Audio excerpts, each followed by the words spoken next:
Sir ఉత్తరం కుబేర స్థానం, ఉత్తరంలో మేము టాయిలెట్స్ పెట్టవచ్చు అని చాలా మంది అడుగుతుంటారు కదా. గుర్తుపెట్టుకోండి, మళ్ళీ చాలా మంది కన్ఫ్యూజన్ అవుతుంది ఇక్కడ. ఉత్తరం సెంటర్ ఇదంతా ఉత్తరమే, కానీ ఇది చాలా ప్రభావవంతమైనది కాబట్టి మేము ఎప్పుడు టాయిలెట్స్ ఇటుపక్క ఇస్తాం, లేదంటే ఇటుపక్కకి ఇస్తాం, సెంటర్లో మాత్రం ఇవ్వం. ఒకవేళ సెంటర్లో ఇవ్వాల్సి వస్తే ఇలా టాయిలెట్ ఇచ్చి ఇటుపక్కను కమోడ్ అనేది ఇక్కడ ప్లేస్మెంట్ చేస్తుంటాం పక్కలకు, కానీ ఎప్పుడు సెంటర్ లైన్స్ లో మేము టాయిలెట్స్ ఇవ్వము. ఇది గుర్తుపెట్టేసుకోండి. సో ఉత్తరంలో టాయిలెట్స్ పెట్టొచ్చు అని అడిగితే 100% పెట్టొచ్చు. సెంటర్ లైన్ మీద పెట్టొద్దు, మళ్ళీ పూర్తి మూలలకు ఎప్పుడూ పెట్టొద్దు.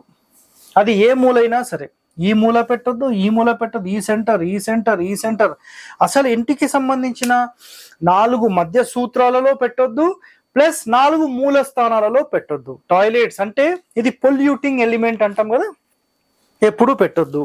సో ఉత్తరానికి సంబంధించిన ధనం స్థానం అని చెప్పాం, ధనం ఇచ్చేవాడని చెప్తున్నాం, బీరువా పెట్టే స్థానం మనకి ఇదే. సో ఇలాంటి ఒక పవిత్రమైన స్థానం అంటే ధనం కానీ ధాన్యం కానీ క్లియర్గా వినండి.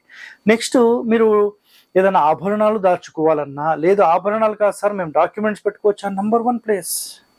ఓకేనా, వజ్రాలు వైడూర్యాలు అంటే ఎలాంటి లక్ష్మీప్రదమైనవి మీరు పెట్టాలన్నా ఇది చాలా చాలా చాలా పవిత్రమైన స్థానం.